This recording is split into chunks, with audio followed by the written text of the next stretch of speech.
good evening, everybody. Anybody? No one at the moment. Give it a couple of minutes for people to tune in, as it were.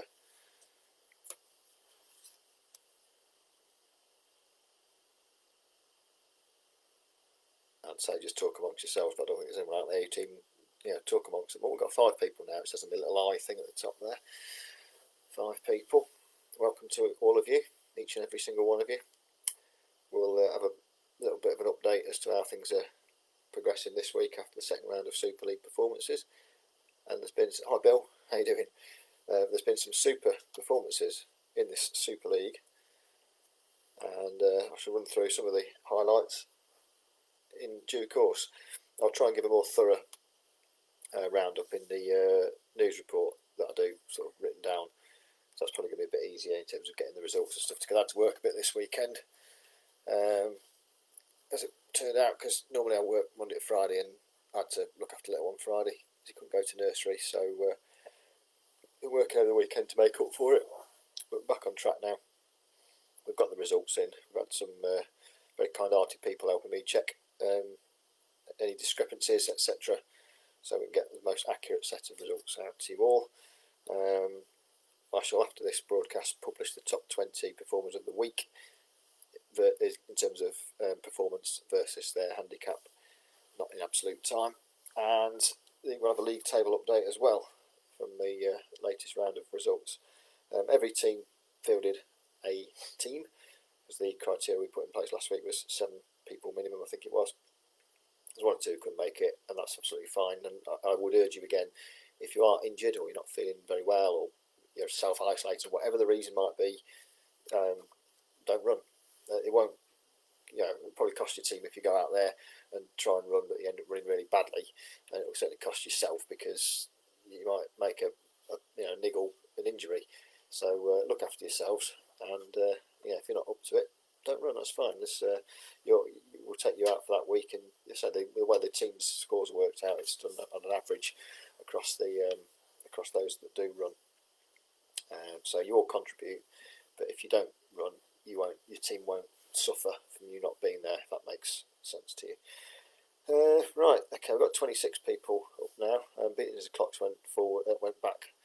I've been up since early this morning with the little one, because he didn't appreciate that the clocks have gone back, so it's been a bit of a long day, a bit of a longish weekend as well, really. So I'll be fairly quick with this, but got a number of PBs from the week, and if I miss anybody out now, I apologise, but I will try and make sure it's a more thorough roundup when I do the write-up for the Herald, etc. We had PBs for Dave Buck, well done Dave, Hannah Craig, Joe Hardy, Karen Draper. I think deserves a special mention, because that's the 3rd week now running that she has done a PB performance, and I remember saying to a couple of people off the record before this tournament started, I said Karen Draper could be one to watch, because she dropped a bit of weight and she's picking up, her times are picking up on some of the training runs. I thought, yeah, she could be a real star in this competition, and lo and behold, 3 consecutive PBs on the trot. And I think as well, I mean, I've not been able to get out this week much, but running wise, it's not really been, you wouldn't say there were optimal conditions for running out and smashing good times. So anyone who's done a PB this week, I think particularly well done to you all. Other people, there's Doug Ladkin, who I think PB last week. He went under 20 minutes, and he's done it again, so well done to Doug. And Kerry Clover, so of all the people at PB, 2 of them are in the same household. Well done, the 2 Clovers there, excellent work. Cameron Barnes as well, I don't know if he got PB, I haven't checked it up yet, but he ran sub 20, 1953. That's a particularly good performance that I thought was worthy of a mention too. We had some season's bests out there. I'm sure there's more than just 3 that I've got written down. Rachel Shelton ran particularly well after a good week last week as well. Janet Crumpton, season's best for her, and also Charlene Dunn, who was a top performer last week. She's proved it wasn't a fluke and backed it up with something even better this week, so she's on the way back without any shadow of a doubt at all. Okay, right, in terms of the individual ones, performances, we had our winner this week of the race, not in absolute terms, but in terms of performance versus handicap, was Leslie Palmer. So Leslie, if you're watching, very well done. Excellent effort from you there.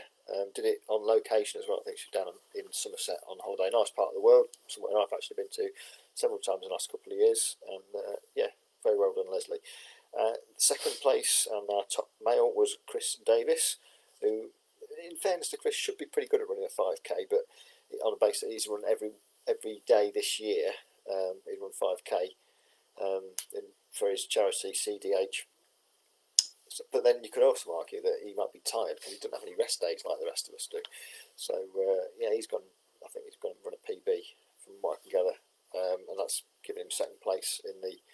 Or was he second off his PB? I can't remember. I've got to check all this stuff anyway. So, but anyway, yeah, well, we've got his time, and he's run particularly well. So well done, Chris. I'm waffling on. Moving on. Number 3, Vicky Fowler. Good performance from her.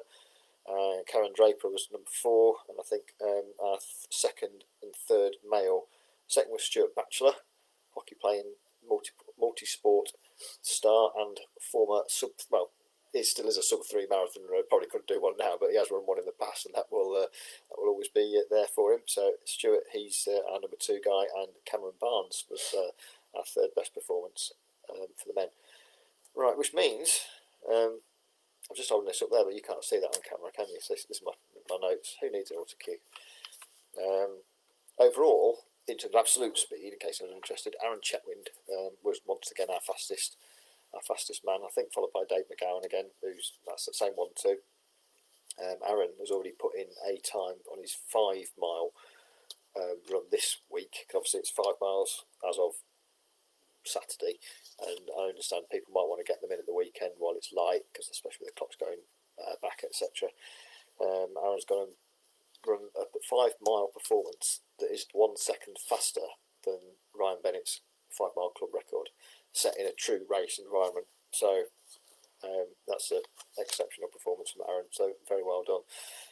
Whether that wins in the race or not, I don't know, because he's been flying at the moment and his handicap was relatively stiff, I would say.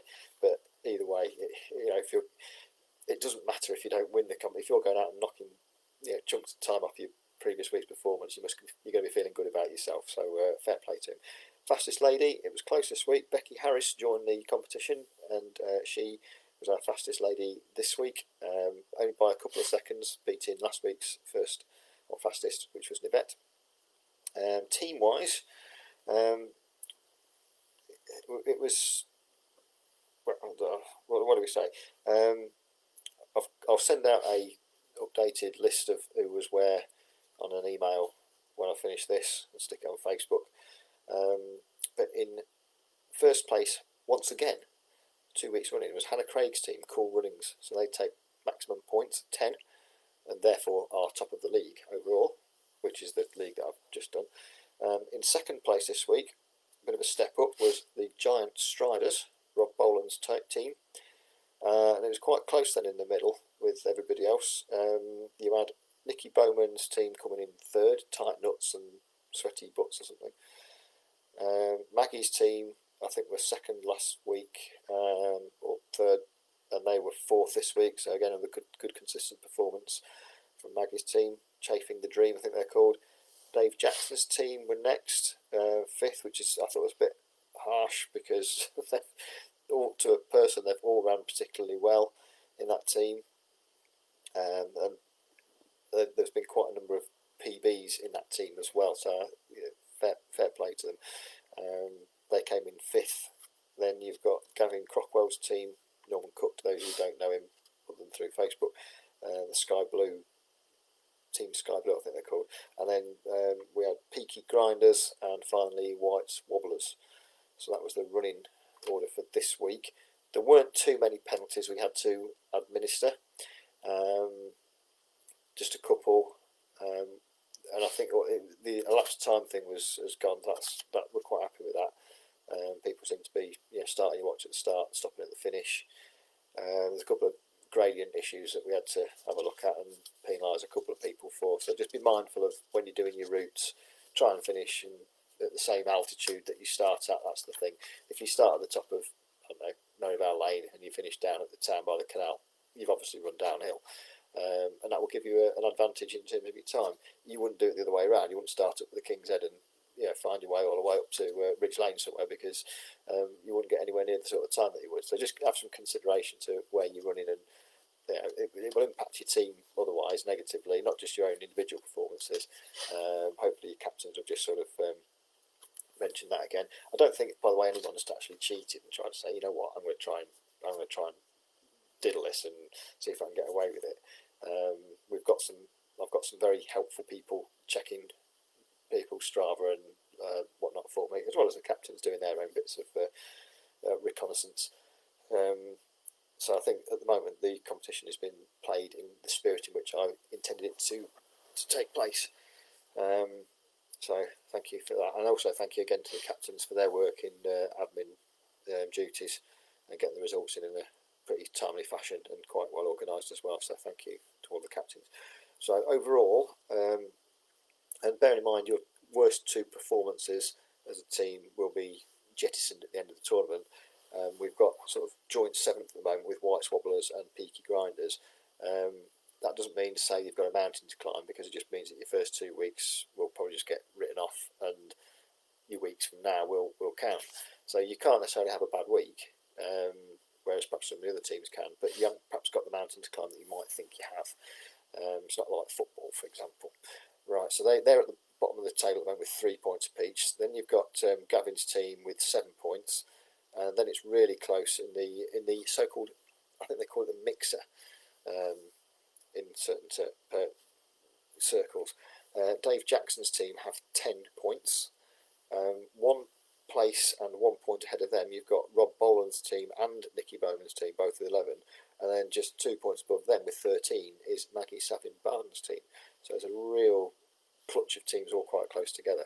And then the top of the table, running away with it at the moment, is Hannah Craig's team. They've got maximum points, 10 out of 10, 2 weeks running. So they're at the top of the league. But as I say, anything can happen in this league, and your worst two performances team-wise don't count. You just take your best 5 or 6, however many weeks we run this over. Yeah, I haven't really thought this through, but that's how it will pan out. Anyway, that's enough for me. This week is 5 miles. Hope you've planned your routes. Out and back is fine. Obviously, people have been using, I've noticed on Strava, a lot of people have been using the same route for the 5k, which is absolutely fine, so you're not all out at the same time. No one gets run over. If you wanted to do 2 out and backs of 1.25, you run from one end to the other like that, almost like shuttles. That's fine as well. It means you've got to do, I think, 3 turns around a hairpin to come back again, but that's absolutely fine if you want to keep the gradient to an absolute minimum. I think when I did my standard times chasing 5 miler back in the summer, I think I ran down to Smith's Garage, and then from there took the back way through into Ratcliffe, Sheepy Magna, out towards Simpson past San Giovanni's. So I've done 2.5 miles, turn around and then come back the way I came and finish at the red line again. Then I've got a nice 1 mile warm down as well as a warm up to it, which was great for where I live. But it's quite a flat course, and it's fairly easy to miss traffic because you've got a lot of footpath on the B4116 when you hit that, and the rest of it's fairly traffic free. So that was just a route that I used. If you want to use it, that's fine. If you want to use your own, no problem. Just watch those hills. No one so far has posted an uphill run for me, which gives me the impression that people might know a little bit more about what they're doing. But anyway, good luck for next week. So I'll get the top 20 email round shortly, and likewise with the thing. I'll just have a little run through who's commented on the thing here. Hello, Judy. I'll speak to you tomorrow because we've got a BMG meeting, as you quite rightly told me. Chris is inside my computer. Is that Chris Davis? Dave or Chris? I don't know. Probably got some other Chris's in the club as well himself. Chris Baxter. Adam McElhone, he picked her. Karen Draper, she's player of the match so far. Well done, thanks Karen, but thank yourself, you're doing particularly well at the moment, so long may it continue. Norman Cook, yes, go Leslie, go Stu, and we've got anything else? Classic Horton, relatively stiff, it's wooden in it. Mind you, when Gary Lineker started off Match of the Day, he was crap, wasn't he? I don't know if anyone sort of watches Match of the Day frequently, but he was rubbish, and now he's warmed to it, and he's taken to his role as a presenter particularly well. He's a lot more charismatic, and I think he's quite funny. But anyway, I think that's pretty much everything that I've got to say. I'm waffling on again now, so I'll leave it there. See you all anon.